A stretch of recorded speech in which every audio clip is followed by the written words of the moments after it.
ഇന്നൊരു വെറൈറ്റി വീട് കാണിക്കാനായിട്ടാണ് വന്നിരിക്കുന്നത്. നമ്മുടെ ജോയി ചേട്ടൻ ചെയ്ത മനോഹരമായിട്ടുള്ള എ ഫ്രെയിം വീട് കേട്ടില്ലേ? ഒരു എ ഫ്രെയിം സ്ട്രക്ചറിൽ സിമ്പിൾ ആയിട്ട് അടിപൊളിയായിട്ടുള്ള വീട്. ജോയി ചേട്ടാ നമസ്കാരം. ഒരുപാട് ആൾക്കാർ അന്വേഷിക്കുന്നതാണ് ഇതുപോലുള്ള വീട് നമുക്ക് ചെയ്യാൻ പറ്റുമോ, അത് സ്യൂട്ടബിൾ ആവോ എന്നൊക്കെ. ലക്ഷറി ഫീല് കിട്ടി. വർക്ക് ചെയ്യുന്നതാണ്. 30 വർഷമായിട്ട് കോൺട്രാക്ട് വർക്ക്, 30 വർഷമായിട്ടുള്ള പരിപാടികളാണ്. അതിലാണ് പുതിയ മോഡൽ വീടുകൾ പണിയുന്നത് അല്ലെ. ഇപ്പൊ ഇതുപോലെ ഒരു വീട് നിർമ്മിച്ചു കൊടുക്കാനേ വലിയ ചെലവാവുന്ന പലരുടെയും ധാരണ. എത്ര രൂപ മുതൽ നമുക്ക് ചെയ്യാൻ പറ്റുന്നത്? നമുക്ക് എനിക്ക് തോന്നുന്നു ഒരു 1700 രൂപ സ്ക്വയർ ഫീറ്റിന് ചെയ്യാം. വീട് എല്ലാവർക്കും വേണം, എന്നാൽ ഇതുപോലുള്ള വീട് നിർമ്മിക്കാന്ന് പറഞ്ഞാൽ ഒരു ധൈര്യം വേണം. അത് പറയാൻ പലരും കാണിക്കാതെ അല്ലെങ്കിൽ ആ ധൈര്യപ്പെടാത്ത എന്താണെന്ന് വെച്ചാൽ ഒരു വലിയ എ ഫ്രെയിം മെറ്റൽ സ്ട്രക്ചറിൽ ചെയ്തിട്ട് അതിനെ നമ്മൾ കവർ ചെയ്തിട്ടാണ് ഒരു വീടാക്കി മാറ്റുന്നത്.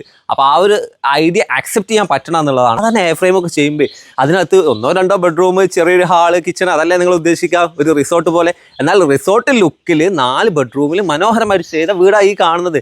ഇതൊരു എ ഫ്രെയിം സ്ട്രക്ചർ അല്ല, ഇതൊരു വീട് തന്നെയാണ്. ഈ ഒരു വീടിൻ്റെ ഫ്രണ്ട് ഏജിൽ നമുക്ക് കാണാൻ പറ്റും നല്ല ഹാൻഡ് റെയിലൊക്കെ കൊടുത്ത് കവർ ചെയ്തിട്ടുണ്ട്. അതുപോലെ വീട്ടിലേക്ക് കയറണമെങ്കിൽ കുറച്ച് ഹൈറ്റിലാണ് ഈ വീട് പ്ലേസ് ചെയ്തിട്ടുള്ളത്. അതുപോലെ മെറ്റൽ ഫ്രെയിമിൽ ചെയ്യുമ്പോൾ ഷീറ്റുകൾ യൂസ് ചെയ്തോ ഓട് യൂസ് ചെയ്തിട്ടോ ആണ് ഇതിൻ്റെ ബാക്കിൽ, അതായത് റൂഫ് ചെയ്യാറുള്ളത്.